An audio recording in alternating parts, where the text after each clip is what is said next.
Hi everyone, today in math we're going to be talking about the different properties of addition.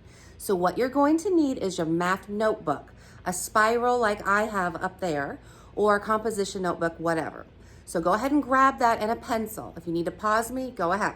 I'm going to keep going. So you're going to open up to the first page and we're going to set up our math notebook for some vocabulary words. What we're gonna do is we're gonna make 3 columns. Columns are the long ones. Rows go across, columns are long. So how do we do this? Because if I do a line in the middle, then I only get 2. We're gonna use our fingers for spacing, okay? So we're gonna take our fingers and we're going to figure out how to make 3 columns. Are these equal? Nope. Are these equal? Nope, these are equal. So use your fingers to space. So again, if I do it on my paper, oh, those aren't equal columns. Those aren't 3 columns that are equal. Neither are these. These are about equal. So I'm going to take my pencil. Yep, equal. And I'm going to put a little dot, and then I look, they're pretty close. So then I'm going to draw a line straight down to about halfway, to about the middle circle. Draw slowly so your line doesn't get all crooked and wobbly. Okay? Step 1. Step 2, we're going to label our 3 columns. We're going to label them what the word is, what the meaning of the word is, and an example of the word. So I'll give you a few seconds to catch up.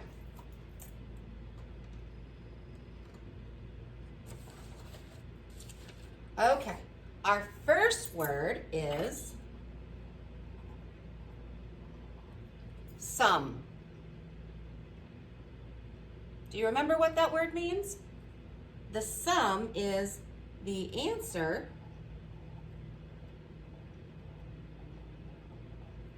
in an addition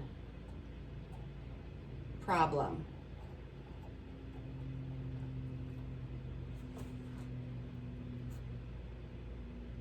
So an example, because it's the answer, let's say I have 2 plus 3 equals 5. Which number would be the sum? The answer. That is the sum. Okay? So pause me if you're not caught up yet.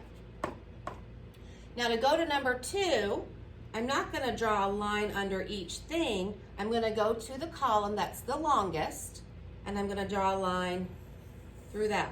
So that way all of this stays together. Number 2. We're going to use the word addend.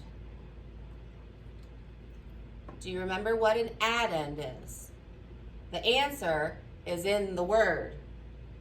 The ends that you add together. So the meaning is the numbers you add.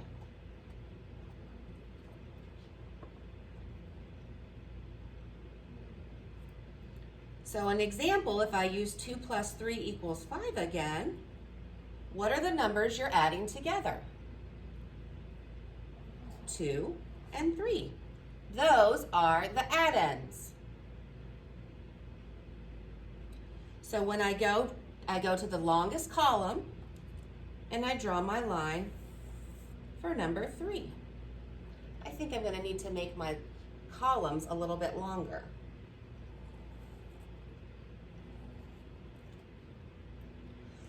So now we're going to hear some new words maybe. We're going to talk about the properties and how you can rearrange numbers. So let's start with the commutative property. That's a long word, so I'm going to have to write small. I might even have to break up the word. Commutative. It's a long word. C-O-M-M-U-T-A-T-I-V-E. You might have to go down to the second line to make it all fit. And the commutative property, I like to call it the flip-flop, because that means you can flip-flop the order of the numbers. Add numbers. Remember that hashtag sign means the word number. Add numbers in any order.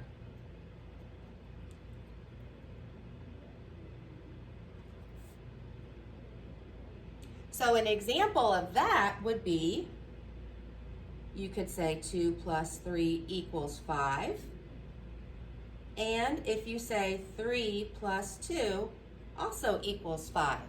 So I flip-flopped my addends. Okay. Go to my longest column, I draw my line, and I go to number 4. So we're going to be working with these words tomorrow. So today it's just kind of previewing what we're going to do tomorrow. The next property is the identity property. Identity. See, even I sound out long words. And that's also known as the zero property. What that means is the sum of 0, and I like to draw a line through my zeros so people don't mistake it for an O. So you might see me do that. The sum of 0 and any number is that same number.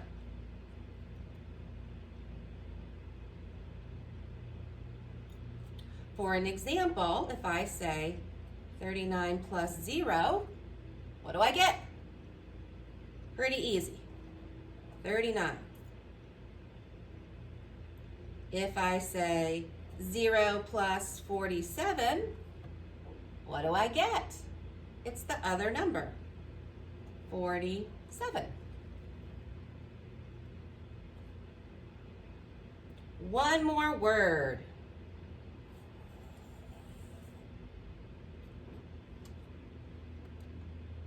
Number 5.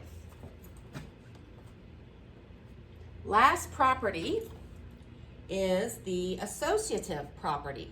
And this is also another long word, so it might take 2 lines here. A-S-S-O-C-I-A-T-I-V-E.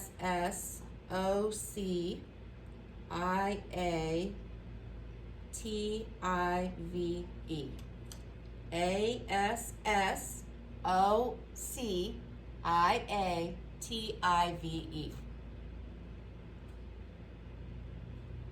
And this is, you can group addends in any way, and the sum will be the same.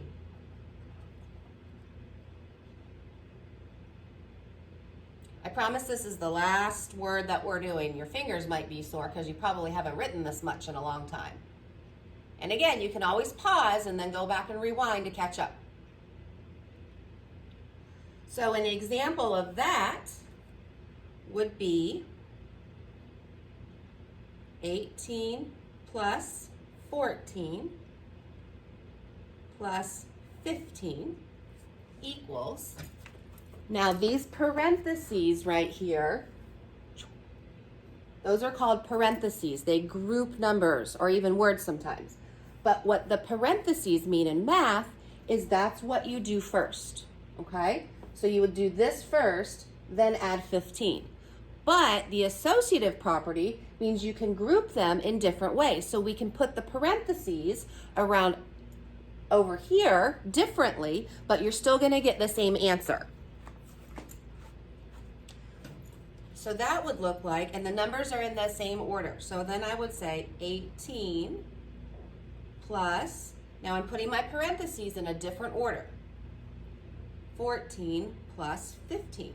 And you're still going to get the same answer because they're the same add-ins. They're just grouped differently. So this one, you would do 18 plus 14 first. And this side, you would do 14 plus 15 first.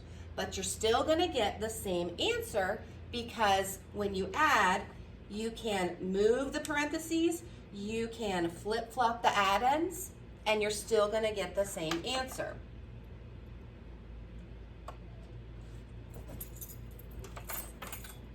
So let's do a few examples before you go to your discussion post.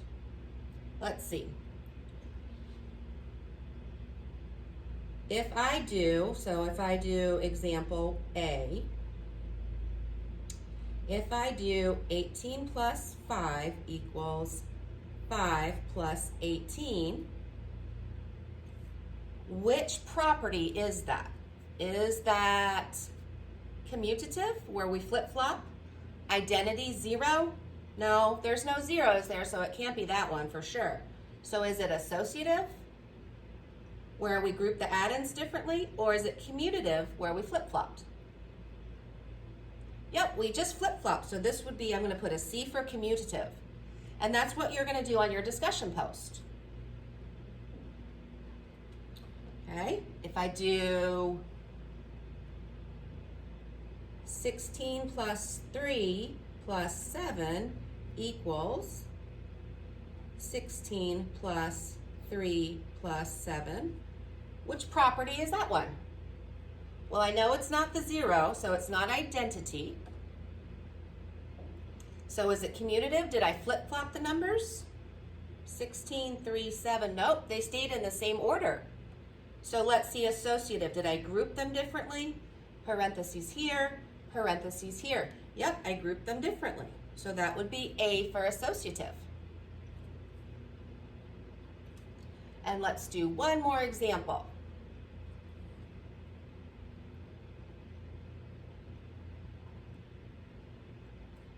(14 plus 0 equals 14. That one should be pretty easy because what do I see right in there? I see a 0. So that would be the identity property.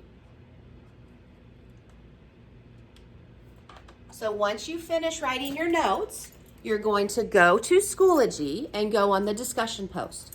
You're going to have 3 problems, and you're going to need to put them in the discussion post. You don't even have to solve them. I just want you to put a letter C, A, or I next to it, just like we did here, okay? And that's how I'll be able to check on you. Yes, of course, you can use your notes to help. That's why we take notes. All right? See you later. Be a gator.